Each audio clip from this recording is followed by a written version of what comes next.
Bismillahirrahmanirrahim. Assalamualaikum warahmatullahi wabarakatuh. Nah, pada kesempatan hari ini saya akan buat vlog Umak Nokat AS Jawab part 107.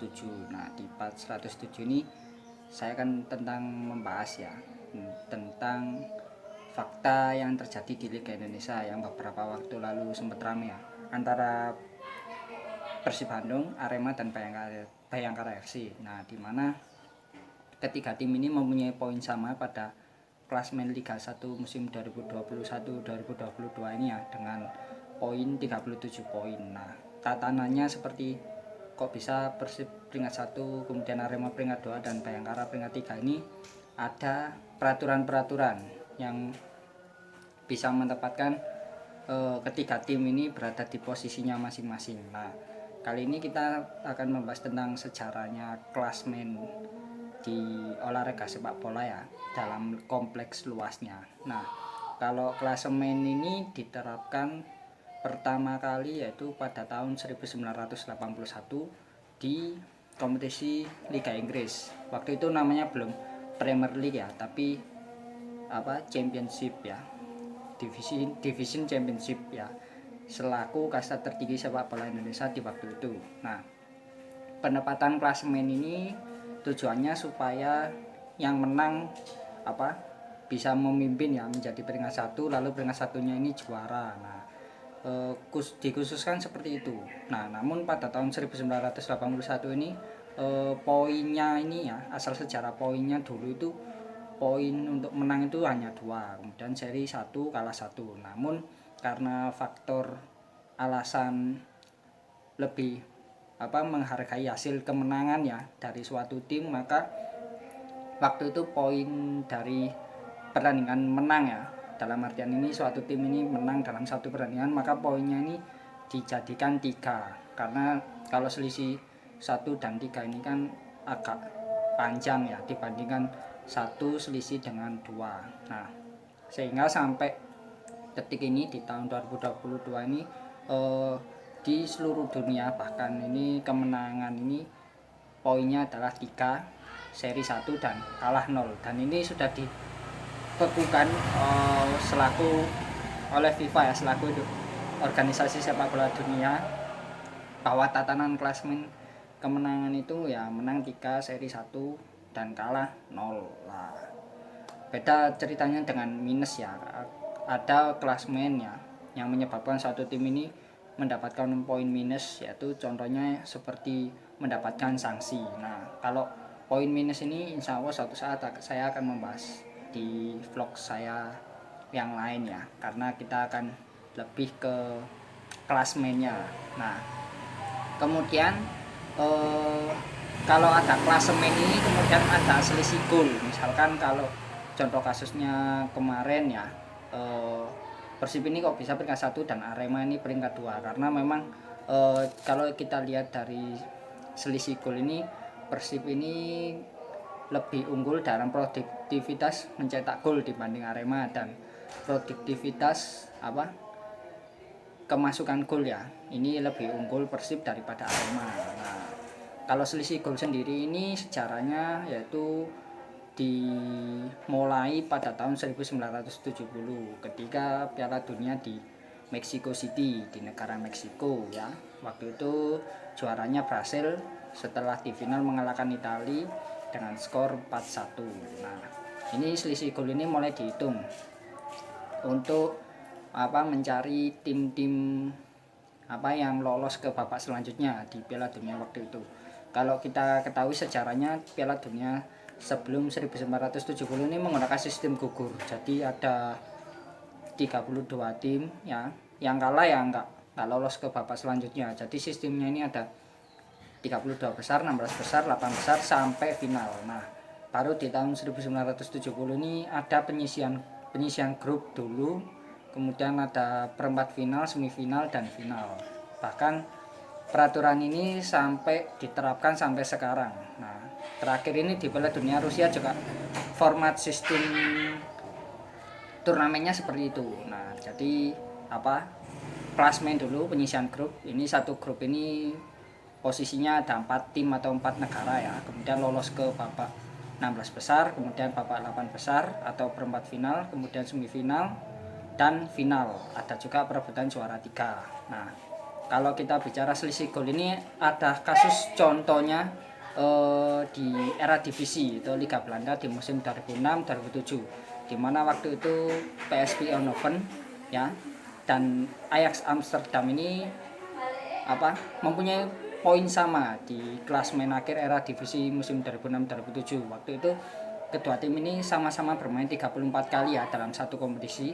Namun PSV Eindhoven ini berhasil menjadi juara era divisi waktu itu setelah unggul selisih gol oleh Ajax Amsterdam di peringkat 2, yaitu meskipun sama-sama mempunyai poin 75, namun PSV Eindhoven ini mempunyai unggul produktivitas ya dalam hal mencetak gol, yaitu PSV Eindhoven ini mencetak 75 gol dan kemasukan 25 gol. Apabila disatukan 75 dikurangi 25 sama dengan 50. Dan Ajax Amsterdam sendiri ini mempunyai produktivitas mencetak 84 gol dan kemasukan gol 35.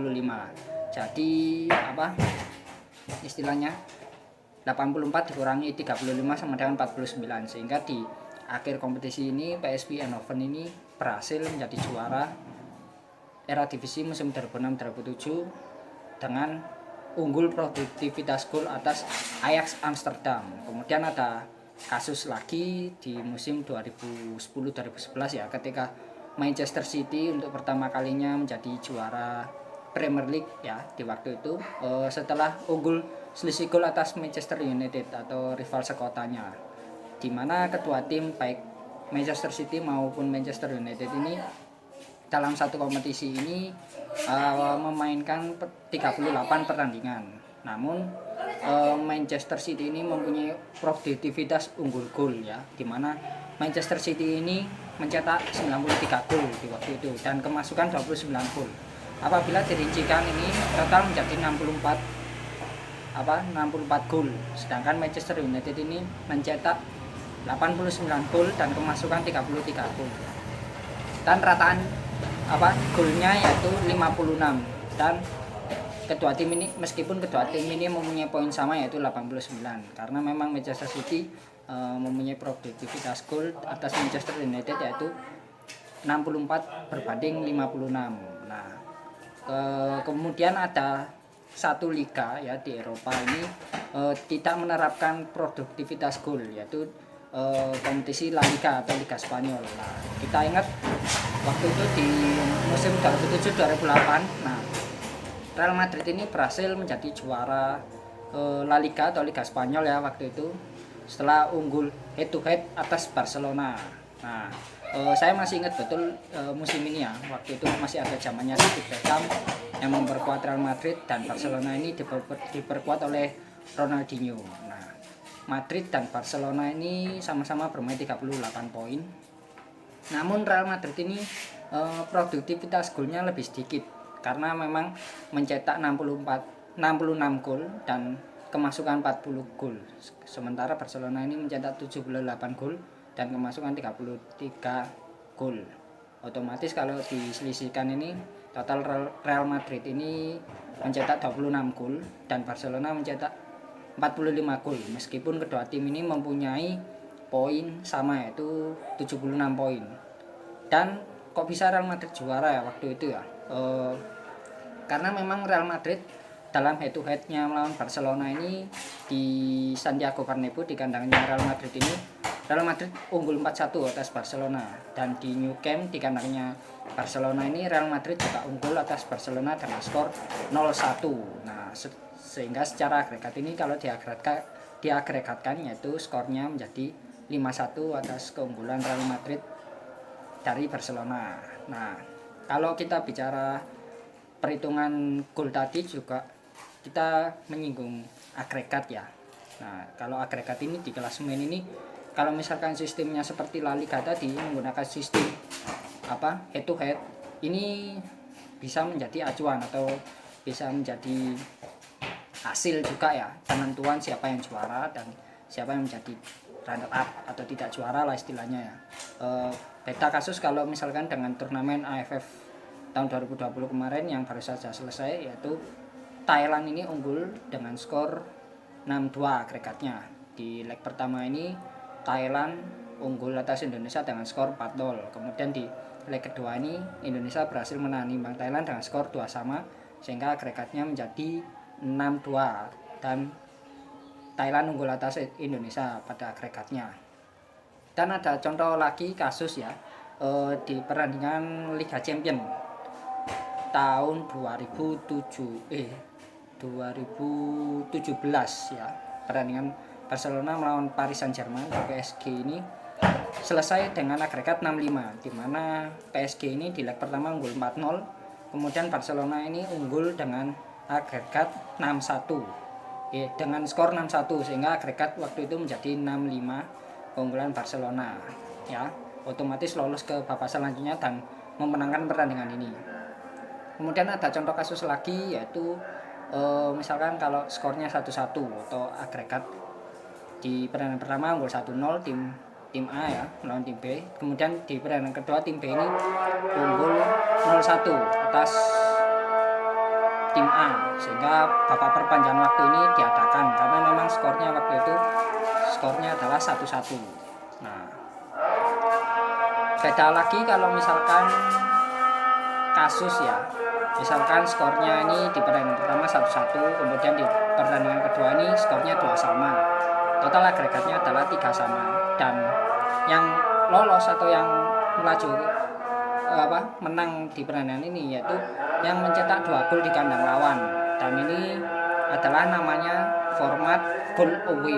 Namun kalau di tahun 2021-2022 ini format goal away ini sudah mulai dihapuskan oleh UEFA di kompetisi Liga Champions, Europa League dan Confederation League.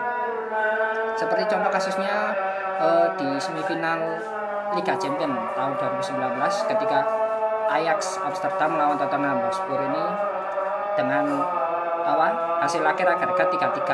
Namun pada rincian pertandingannya yaitu Ajax ini unggul 0-1 di kandangnya Tottenham, kemudian Tottenham ini unggul atas Ajax 2-3 di kandangnya Ajax Amsterdam. Jadi otomatis agregatnya 3-3 kan, Spurs yang lolos karena memang Tottenham Hotspur ini bisa mencetak 3 gol di kandangnya Ajax Amsterdam, sementara Ajax ini hanya mencetak 1 gol di kandangnya Tottenham Hotspur.